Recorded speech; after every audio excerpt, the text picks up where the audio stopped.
So how much wood would a sawmill cut if a sawmill could cut wood? Well, we're going to see.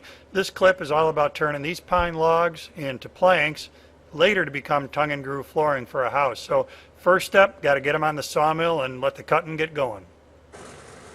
I used a skid steer to get the log close. We just had to get it onto those hydraulic lift arms. Once it was on the arms, we can take advantage of some physics here and some strong high school boys. Get the log onto the bandsaw mill itself. Once the log is locked down onto the mill, the first step is to do a slabbing cut off the top of the log. This piece is going to be rounded. It's got bark on that round outside face, so it's not good for anything as far as planks go. It's good for firewood. And what we want to do is stay ahead of the sawmill operator, take these planks off the back end so that as we slide them off, he can reverse as quickly as possible and set up for the next cut.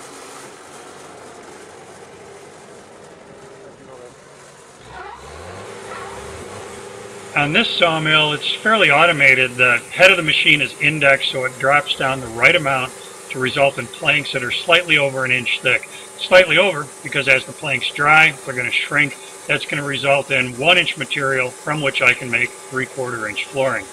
Notice that there's a small blade, a little scoring blade leading the cut.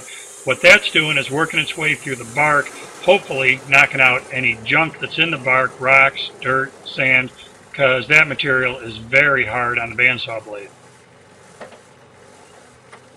With one face cut, the next step is to roll the log. It's mostly automated. Every once in a while it takes a little bit of help from Armstrong here to finish it up.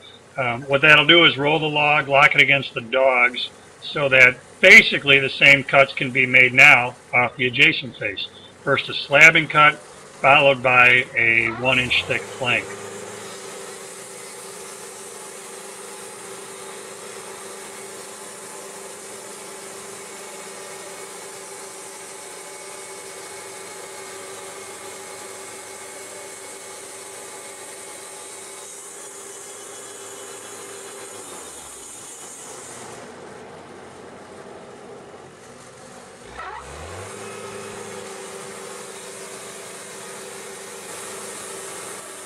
Well, you're probably understanding the rhythm of this operation. What we did was roll the log again, did 2 cuts on that edge, rolled it one more time, 2 cuts on that face.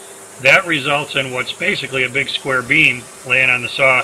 Now this is where a good operator is going to get everything calibrated so that he cuts, leaving a 1-inch thick plank on the bed of the sawmill when he's done.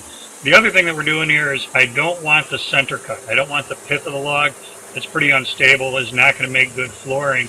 So when we get to that point, instead of a 1-inch thick cut, we're doing a 2-inch cut there. I'll air dry that material. We'll set it aside, and I'll use it as dimensional lumber someplace else. You'll see when the boys grab that one, it's just a little bit heavier.